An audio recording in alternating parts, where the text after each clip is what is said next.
বিসমিল্লাহির রহমানির রহিম। মাননীয় সংসদ সদস্যবৃন্দ, আসসালামু আলাইকুম।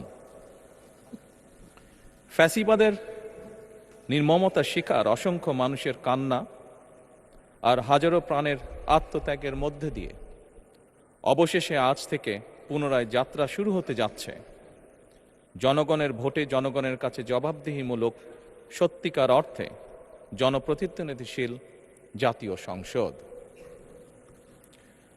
বাংলাদেশের জাতীয় সংসদের রাজনীতির এই ঐতিহাসিক মুহূর্তে আমি আল্লাহর দরবারে শুকরিয়া জানাই, যার অশেষ রহমতে আমরা একটি ন্যায়ভিত্তিক গণতান্ত্রিক মানবিক বাংলাদেশ প্রতিষ্ঠার লক্ষ্যে যাত্রা শুরু করতে পেরেছি।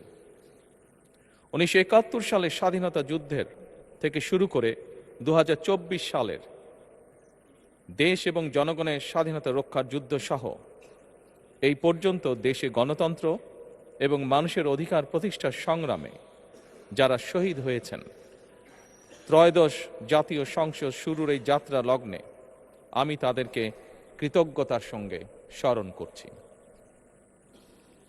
এই আন্দোলন সংগ্রামে যেসব মায়েরা তাদের সন্তান হারিয়েছেন, যেসব সন্তানেরা তাদের প্রিয়জন হারিয়েছেন, যেসব পরিবার তাদের সন্তান স্বজন হারিয়েছেন, যেসব আহত মানুষকে তাদের স্বাচ্ছন্দ্যের জীবন হারাতে হয়েছে, যেসব মানুষগুলো নির্যাতন, নিপীড়ন, রাজনৈতিক হয়রানি কিংবা মিথ্যে মামলা শিকার হয়ে সর্বস্ব হারিয়েছেন, আমি তাদের সকলের অবদানকেও কৃতজ্ঞতার সঙ্গে স্মরণ করছি। দেশের ছাত্র জনতা, কৃষক, শ্রমিক, শিক্ষক, কবি, সাহিত্যিক, সাংবাদিক, চিকিৎসক, প্রকৌশলী, আইনজীবী, কামার কুমার, জেলে তাঁতি, গাড়ি চালক, ব্যবসায়ী এবং সরকারি বেসরকারি চাকরিজীবী, গৃহিণী, সারা দেশে গণতান্ত্রিক রাজনৈতিক দলের নেতা কর্মী সমর্থক তথা সর্বস্তরের সকল শ্রেণী পেশার মানুষ যাদেরকে গুম, খুন, হত্যা, নির্যাতন, নিপীড়ন, মিথ্যা হামলা মামলা কিংবা জীবন্ত মানুষের কবরস্থান তুল্য বর্বর বন্দিশালা, আয়নাঘর, কোনো কিছু দিয়েই যাদের গণতান্ত্রিক আকাঙ্ক্ষাকে রুখে দেওয়া যায়নি, যাদের সাহসী ভূমিকায় দেশে পুনরায় গণতন্ত্র ফিরে এসেছে, আমি ত্রয়োদশ জাতীয় সংসদের এই যাত্রা লগ্নে দেশের স্বাধীনতা প্রিয় গণতান্ত্রিকামী বীর ছাত্র জনতাকে জানাই অভিনন্দন।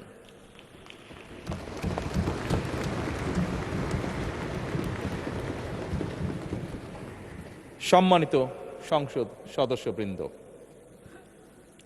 দেশনেত্রী মরহুমা বেগম খালেদা জিয়া জনগণের অধিকার প্রতিষ্ঠায় দেশে সংসদীয় গণতন্ত্র প্রতিষ্ঠা করেছিলেন, সংসদীয় গণতন্ত্রকে প্রাতিষ্ঠানিক রূপ দিয়েছিলেন। সেই গণতন্ত্রকে প্রহসনের রূপ দিয়ে জাতীয় সংসদকে হাস্যরসের খোরাকে পরিণত করা হয়েছিল। দেশে তাবিদারি শাসন শোষণ কায়েম করা হয়েছিল। দেশে সংসদীয় গণতন্ত্র এবং জনগণের অধিকার পুনঃপ্রতিষ্ঠা করার জন্য দেশনেত্রী বেগম খালেদা জিয়া জীবনের শেষ দিন পর্যন্ত লড়াই করেছেন। জীবনে কখনোই স্বৈরাচার কিংবা ফ্যাসিবাদের সঙ্গে আপোষ করেননি। দেশে আজ থেকে আবারও সেই কাঙ্ক্ষিত সংসদীয় গণতন্ত্রের যাত্রা শুরু হলো, আলহামদুলিল্লাহ।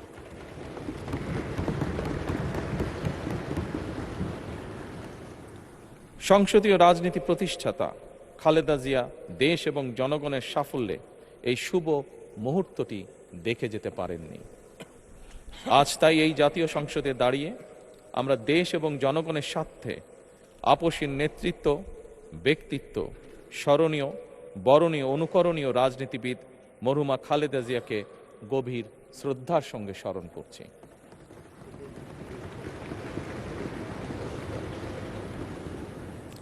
সম্মানিত সংসদ সদস্যবৃন্দ, দেশে বহুদলীয় গণতন্ত্রের প্রবক্তা এবং প্রবর্তক, স্বাধীনতার ঘোষক শহীদ প্রেসিডেন্ট জিয়াউর রহমানের একটি উক্তির কথা আপনাদের সামনে আমি স্মরণ করতে চাই। তিনি বলেছিলেন, জনগণই যদি রাজনৈতিক দল হয় তাহলে আমি সেই দলেরই আছি। অর্থাৎ ব্যক্তি কিংবা দলের স্বার্থ নয়, জনগণের স্বার্থই সবচাইতে বড়। এটাই বিএনপির রাজনীতি।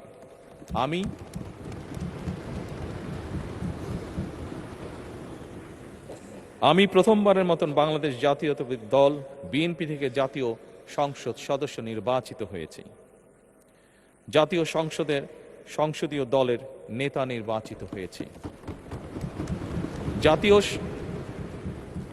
জাতীয় সংসদে দলের প্রতিনিধিত্ব করলেও প্রধানমন্ত্রী হিসাবে আমি এই জাতীয় সংসদে দেশের প্রতিনিধিত্ব করছি। দল, মত, ধর্ম, বর্ণ নির্বিশেষে দেশের জনগণের প্রতিনিধিত্ব করছি। আমার রাজনীতি দেশ এবং জনগণের স্বার্থ রক্ষা করার রাজনীতি। বিএনপির রাজনীতি জনগণের জীবন মান উন্নয়ন এবং স্বনির্ভর বাংলাদেশ গড়ার রাজনীতি। প্রতিটি পরিবারকে স্বনির্ভর করাই আমাদের রাজনীতির লক্ষ্য। প্রতিটি পরিবারকে স্বনির্ভর করার মাধ্যমেই বিএনপি একটি স্বনির্ভর, সমৃদ্ধ, নিরাপদ, গণতান্ত্রিক বাংলাদেশ প্রতিষ্ঠা করতে চায়। এই লক্ষ্য অর্জনে আমি জনগণের সমর্থন এবং সহযোগিতা চাইছি। এই মহান জাতীয় সংসদে সকল দলের নির্বাচিত প্রতিজন সংসদ সদস্যের সমর্থন এবং সহযোগিতা আশা করছি।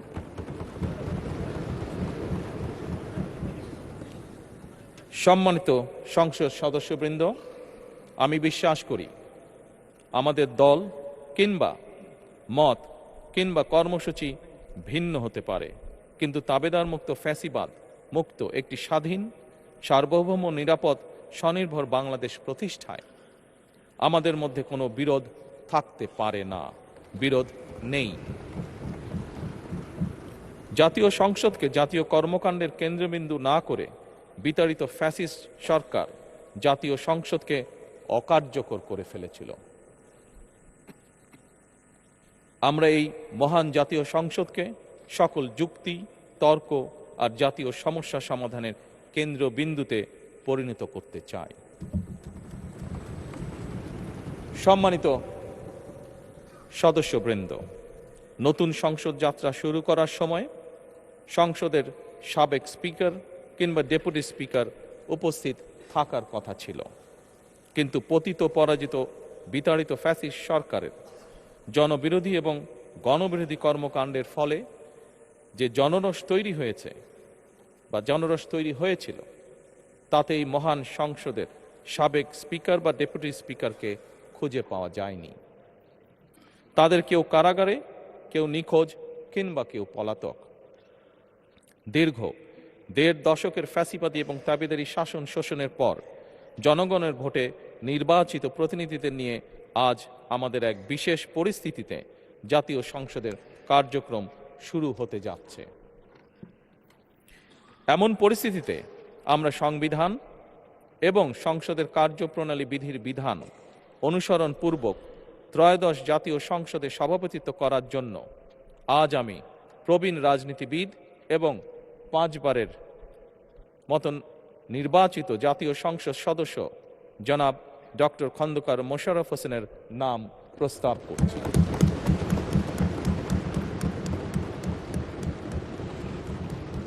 সম্মানিত সংসদ সদস্যবৃন্দ, আমাদের সংসদীয় রীতিনীতির ইতিহাসে এই ধরনের পরিপ্রেক্ষিত নজিরবিহীন নয়।